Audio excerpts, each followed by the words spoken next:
अस्सलाम वालेकुम नाजरीन, आप देख रहे हैं न्यू बीबीसी न्यूज HD और मैं हूं आपकी मेजबान सना चौधरी। शामिल करते हैं आज की अहम खबरें। सांगा रिपोर्ट। डिस्ट्रिक्ट रिपोर्टर मोहम्मद रियाज मड़ी। दिहा 22 जमड़ाओ सिंधी टोपी अजरक डे की रंगारंग तकरीब ब्राइट एंजल पब्लिक स्कूल में सकाफती रंग बिखर गए। सिंधी टोपी अजरक डे जोशो खरोश से मनाया गया। सांगड़ के इलाके दिहा 22 जमड़ाओ में सिंध समेत दुनिया भर की तरह सिंधी टोपी अजरक डे भरपूर जोशो खरोश के साथ मनाया गया। इस सिलसिले में ब्राइट एंजल पब्लिक स्कूल में निहायत खूबसूरत और रंगारंग तकरीब का इनकाद किया गया, जिसमें बच्चों ने बड़ी तादाद में शिरकत की। बच्चों के टेबलो परफॉर्मेंस, तकरीर और सकाफती खाके। तकरीब में तालिब इल्मों ने सिंधी लोक गीतों पे दिलकश टैबलो पेश किए।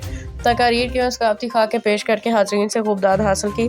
बच्चों ने रिवायती अजरक और सिंधी टोपी पहन के अपनी सकाफत और तहजीब से मोहब्बत का अमली मुजाहिरा भी किया। सिंधी सकाफत का आलमी दिन रिवायात और विरसे को खराज तहसीन। हर साल दिसंबर में मनाए जाने वाले सिंधी सकाफत के दिन का मकसद वादिये सिंध को खराज तहसीन पेश करना है। इस मौका पर रवायती मौसीकी, लोक रक्स, शायरी और सकाफती प्रोग्रामों का एहतमाम किया जाता है।